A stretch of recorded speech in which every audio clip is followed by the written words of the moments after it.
ಕಬ್ಬು ಬೆಳೆಗಾರರಿಂದ ಇಂದು ಬೆಂಗಳೂರು ಚಲೋ ಹಮ್ಮಿಕೊಳ್ಳಲಾಗಿದೆ. ಬೆಳಗ್ಗೆ 11 ಗಂಟೆಗೆ ಫ್ರೀಡಂ ಪಾರ್ಕ್ನಲ್ಲಿ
ಸರ್ಕಾರ ರೈತರ ಸಾಲ ಮನ್ನಾ ಮಾಡಿದೆ. ತೆಲಂಗಾಣದಂತೆ ರಾಜ್ಯದಲ್ಲೂ ಸಾಲ ಮನ್ನಾ ಮಾಡಿ ಅಂತ ಮನವಿಯನ್ನು ಮಾಡಲಾಗಿದೆ. ಜೊತೆಗೆ ಕಬ್ಬು ಬೆಳೆಗಾರರಿಂದ ಹೆಚ್ಚುವರಿ ಹಣ ವಸೂಲಿ ಮಾಡಲಾಗಿದೆ. ರೈತರಿಂದ ಪಡೆದ ಹೆಚ್ಚುವರಿ ವಾಪಸ್ ನೀಡಬೇಕೆಂದು ಆಗ್ರಹಿಸಿ ಇವತ್ತು ಬೆಳಗ್ಗೆ 11 ಗಂಟೆಗೆ ಫ್ರೀಡಂ ಪಾರ್ಕ್ನಲ್ಲಿ ಪ್ರತಿಭಟನೆಯನ್ನ ನಡೆಸಲಿದ್ದಾರೆ.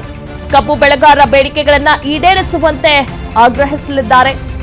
ರಾಜ್ಯದ ಎಲ್ಲಾ ಜಿಲ್ಲೆಗಳ ರೈತರು ಕೂಡ ಈ ಒಂದು ಪ್ರತಿಭಟನೆಯಲ್ಲಿ ಭಾಗಿಯಾಗಲಿದ್ದಾರೆ.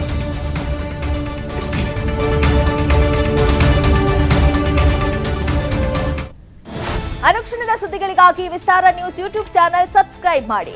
ಹೊಸ ಸುದ್ದಿಗಳ ನೋಟಿಫಿಕೇಶನ್ಗಾಗಿ ಬೆಲ್ ಐಕಾನ್ ಕ್ಲಿಕ್ ಮಾಡಿ. ಲೇಟೆಸ್ಟ್ ಅಪ್ಡೇಟ್ಸ್ಗಾಗಿ www.vistaranews.com ವೆಬ್ಸೈಟ್ಗೆ ವಿಸಿಟ್ ಮಾಡಿ. ಅಂಗೈಯಲ್ಲೇ ಜಗತ್ತಿನ ಸುದ್ದಿ ತಿಳಿಯಲು ವಿಸ್ತಾರ ನ್ಯೂಸ್ ಕನ್ನಡ ಆಪ್ ಡೌನ್ಲೋಡ್ ಮಾಡಿ.